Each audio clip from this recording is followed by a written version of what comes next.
Hello, everybody. It's your boy, Boss Cowboy with Boss Cowboy Sports. I'm actually sitting in the Omni Hotel in Frisco. Um, getting ready for practice to start. We're going to be able to see Dak throw today for the first time. Obviously, everybody should be excited about that. We're going to be obviously bringing you some clips of that, as well as obviously giving you insight about that. So everybody that's on my channel, make sure y'all stay tuned for most of that, as we're going to be showing you a lot of that as the day goes on. Another thing, I was just, thinking, and I'm an hour early before practice. I've always been wired like that. That when you can do something, I always try to plan for the worst that could happen. So I'm pretty much always early as much as possible everywhere I go.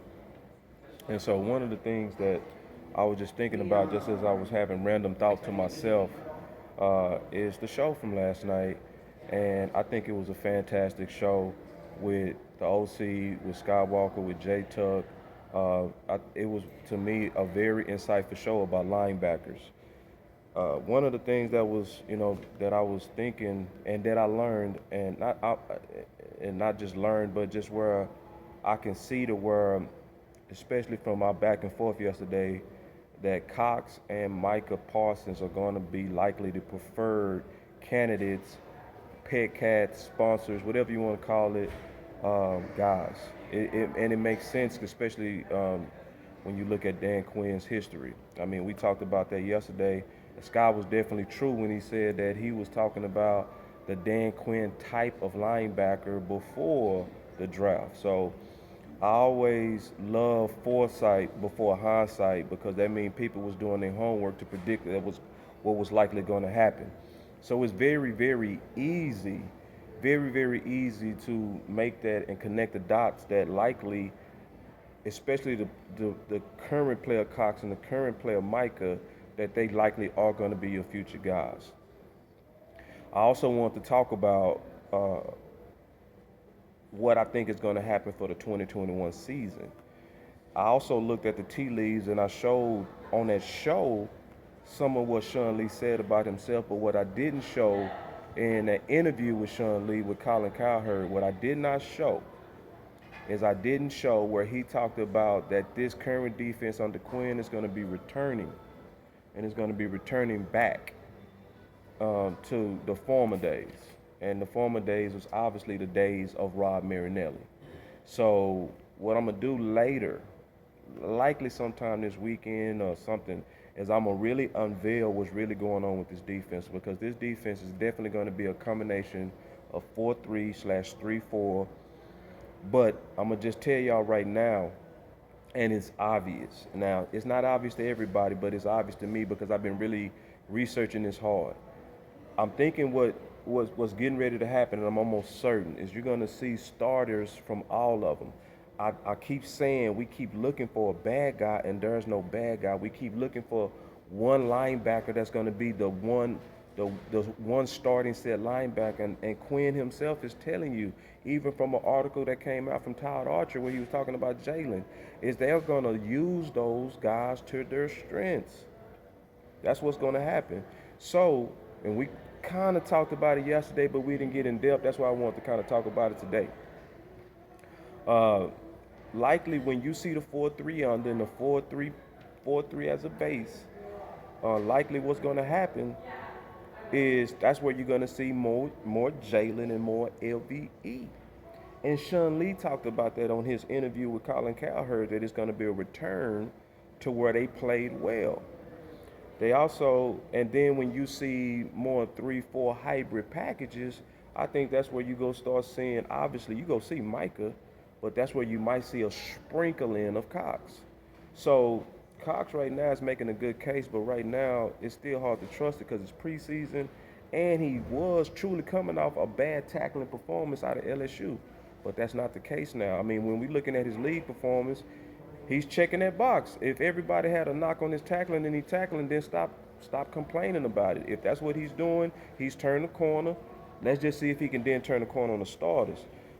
So I really think this is what's going to happen during the season. I think, and I proved yesterday that this Jalen stuff was just clickbait, that it is pure clickbait and they find drama in Dallas. Now, if you missed that show, you got to go check that show to see the evidence of that. But basically, they talked about Jalen 5 times yesterday on 105.3 The Fan. I mean, Jalen is important, but damn, ain't nobody that important where you got to talk about one player that's supposed to be the struggling player 5 times. And then they came out and said that CBS and NFL.com ranked him as the #1 tradable asset for a swing tackle. They playing with us. And see, my thing is, you can't let people play with your mind. You can't let people plant seeds in your head to get you to have a reaction. That's playing you. Like, people will do that. That's a Littlefinger game from the Game of Thrones where they create chaos for a ladder. The Game of Thrones people feel me when I said that. I'm gonna say that again. They create chaos for a ladder. And the ladder is their own companies. The ladder is their own brandings. But this is what I'm now looking at this clear. And y'all know when I do this, this is not about Jalen.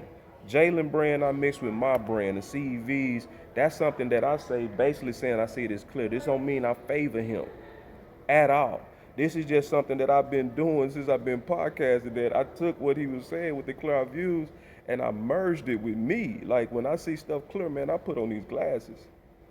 So looking at this clear, and I also showed yesterday that I wrote about LVE and the risk of him 2 years in a row in my book. I got 2 books out on the Dallas Cowboys off season, 2 all route books. And in the linebacker section, in the chapter, it started with the risk of LVE. So this is not picking on him. This is just telling you straight and looking at it clear. So all this hype on Jalen and replacing Jalen and that LVE is doing good in camp and he's re-emerged and all that kind of stuff, okay, fine.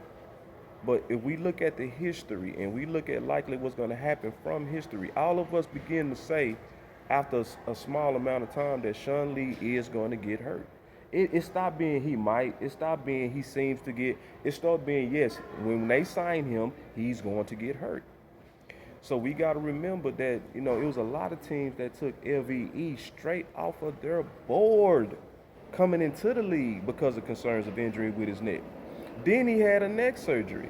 And then after the neck surgery, he did. And I wrote about that in the book. Like, man, that's a risk. We need to get more insurance for linebacker. I was saying that 2 years ago when people was like, boss, what you talking about? Boss, why are you concerned about linebacker? I was saying it then, 2 years ago. It's in my book. It's already published. I can't rewrite it. It's what it is. And it's clear.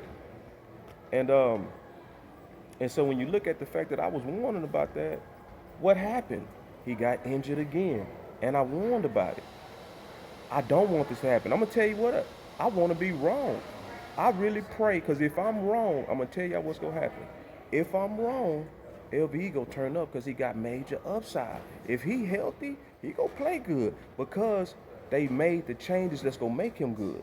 Going back to the 4-3 at the package that fits him, where he can be a one-gap attacking player, which he played well at under Chris Rashad and Rob Marinelli, but likely, and I pray I'm wrong on this, he gonna likely get injured again. And if it happens, that's when we go see Cox. So that's a different take on it, and that's something that I'm seeing clear on. Everybody else, I think they giving you bait. It's clickbait, and that's why I was saying yesterday, man, y'all gotta do, people that really love the Cowboys, y'all are way safer when you listen to independent podcasters, because we not under those quotas. We don't have those pressures. Now, some of us might get into that pressure because we know we'll move the needle as well. But we also have the better chance of being pure and giving you pure content that's based on facts. I mean, that's a highlight show yesterday. I really want y'all to go back and rewatch it with J. Tuck Skywalker, the OC, and myself, because you'll see I was showing clips, and before I would show the clips, they were saying it. They were saying it. They were saying exactly what was happening before I showed it. And it showed the richness of the podcast community. So it's just one of those things to where, as I'm sitting here, you're not going to get a lot of fancy production out this video, even though obviously we can do that. I can go add bells and whistles, but I'm going to likely upload this one and just talk to y'all raw and real. And just give y'all the real forecast of what I see getting ready to happen. So So y'all stay up, man. It's Boss Cowboy Sports where your voice matters.